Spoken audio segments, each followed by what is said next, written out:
हम्पी एक असं शहर जे एकेकाळी दुनियाचं सगळ्यात श्रीमंत शहर होतं आणि एवढंच नाही तर रामायणच्या महायुद्धाची भूमी पण होती. तर हम्पी नक्की आहे काय आणि एवढी लोक हम्पीला का येतात? हम्पी फक्त एक नगर नाही तर पूर्वीच्या काळातील राजधानी होती ज्याचं नाव होतं किष्किंधा. हम्पी तेच ठिकाण होतं जिथे प्रभू श्रीराम आणि हनुमानजी पहिल्यांदा भेटले होते. 1336 दोन भाऊ हरिहरा आणि बुक्का नवीन साम्राज्याची नींव ठेवतात. त्यांचं एकच स्वप्न होतं की भारतातील सगळ्यात शक्तिशाली राजधानी निर्माण करणं आणि काही वर्षातच विजयनगर पूर्ण जगातलं सगळ्यात श्रीमंत शहर बनलं होतं. हम्पी पूर्ण दुनियेतील असं एकमेव शहर होतं जिथे डायमंड्स खुल्लेआम विकले जात होते. पण प्रत्येक साम्राज्याचा एक अंत असतो.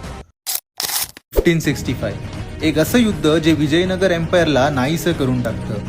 5 दुश्मन सल्तनत मिळून विजयनगरवर हमला करतात. टोटल 6 महिने हम्पीला लुटलं गेलं आणि पूर्ण 1 महिना हे हम्पी आगीत जळत राहिलं. मंदिरं तोडली, महल फोडली आणि एका वेळेचं सगळ्यात श्रीमंत साम्राज्य आज फक्त वीरान बस्ती बनलेलं.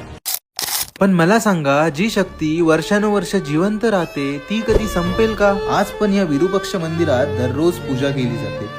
जनद्री हिल्सवर हनुमानजींची रोज आराधना केली जाते आणि इथल्या प्रत्येक दगडात काही गोष्टी दडलेल्या आहेत ज्या आजही ऐकायला येत आहेत. हम्पी फक्त एक शहर नाही तर इतिहास आहे.